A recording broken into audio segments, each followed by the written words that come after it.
certainly living in strange times. You used to go to school, and now you've got to stay at home. Your parent perhaps used to be able to go to work and leave the kids at school, and now you're at home taking care of them, unless you're one of those guys in the emergency services, and we say thank you.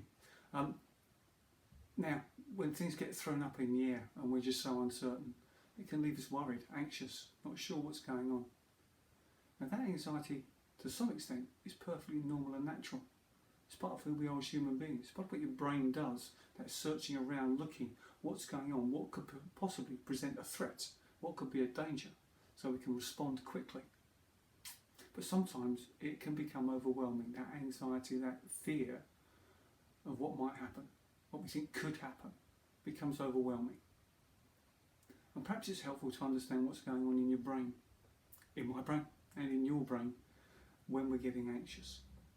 So I want to introduce you to a very simple model. It's an oversimplification of how the brain works, but it's still very, very helpful, of how your brain and my brain is operating. So, put my glasses down. If you're okay, just raise your right hand. Now we've got here, coming up through your wrist up into the middle of your hand, the brainstem. Now this is your basic functions. This is about your heart rate, your breathing, whether you're hungry, not hungry. You don't control it. It just happens automatically. Then you move your thumb across. You've got what we call the limbic area. It does a number of things, but it's involved with some basic memory and some basic emotions. So fear, anxiety, uncertainty.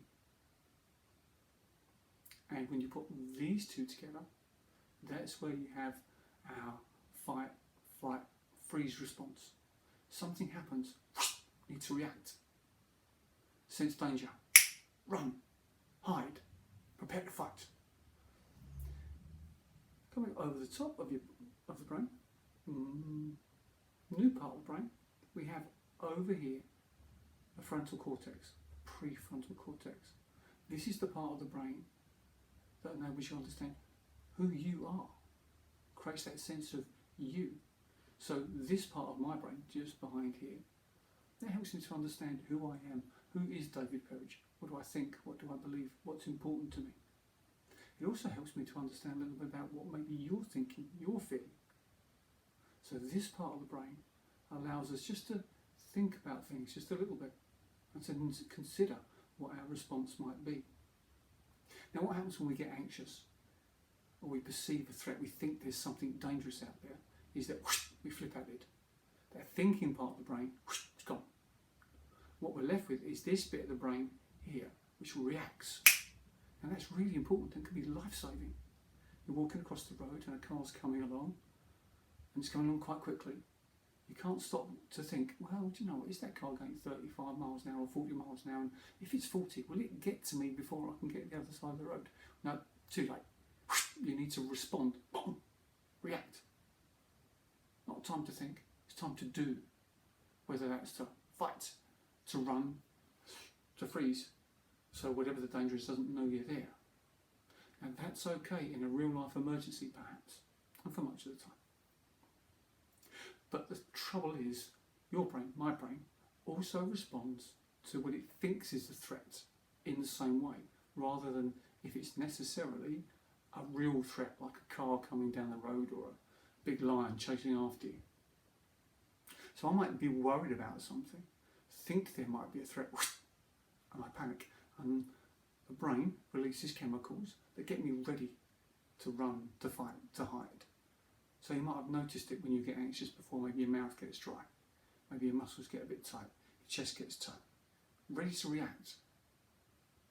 And what we want to be able to do is to bring this prefrontal cortex, this front of your brain, the bit of your brain that can think and plan and take a breath. Is this really dangerous?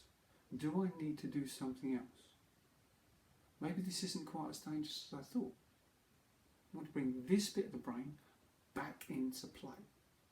So you're not just going, panic. Let's bring it back under control. So how can we do that? Well, one good way is to breathe. Well, we're all breathing, aren't we? But to breathe in a certain way. So when you flip your lid and you fight, flight or freeze response is happening, we tend to breathe.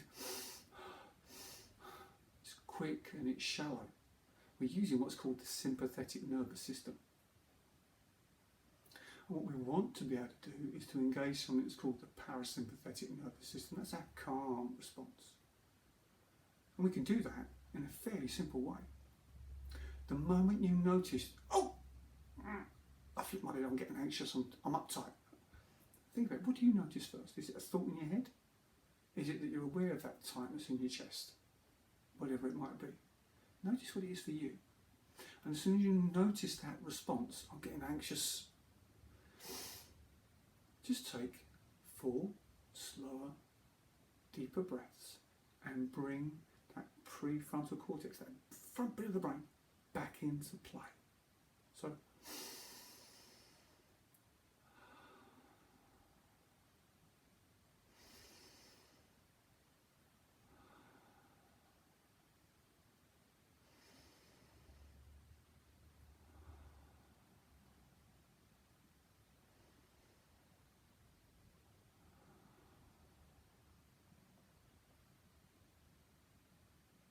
when you've done that, you're now in a better place. Your head, your brain's in a better place to be able to think, okay, so what's actually going on? Is this really dangerous to me right here and right now? If it is, I need to do something. If it isn't, maybe there's still something else I need to do. Or maybe actually I don't need to do anything because this isn't really a problem. So what I'd like you to do are 2 things. First of all, I'd like you to practice this hand model of the brain to help you to understand and remember what's going on in your brain. When you get anxious, okay, you're not weird, you're not unusual. Your brain's just doing what people's brains do. But to understand it can be helpful. So remind yourself, Brainstem, basic functions. Breathing, hungry, not hungry. Limbic area, memories and basic emotions. Put them together, fight, flight or freeze. Instant response. Response to danger. Frontal cortex, and right at the front, prefrontal cortex, the bit that makes you you. That's the bit that enables you just to think a little bit. How do I want to respond? Is this really serious? When you sense danger, you get over anxious, oh, you flipped your lid. Notice when you have, and then breathe and bring it back.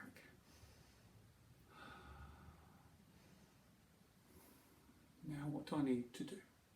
Slow it down. Calm it down. So practice it for yourself. And then, the second thing I'd like you to do, go and share it with someone else. See if you can teach someone else the hand model of the brain. Because by teaching someone else, you reinforce it for yourself and you can help them. Help them to manage their own anxiety perhaps just a little bit better. In the times we're in, it's really important that we work hard to understand what's going on for us and how do we take what degree of control we can so you can manage those emotions. Keep yourself calm. Do what you need to do. When you need to act, you need to act. But to do it in a way that allows you to stay calm and more in control. Okay? Take care.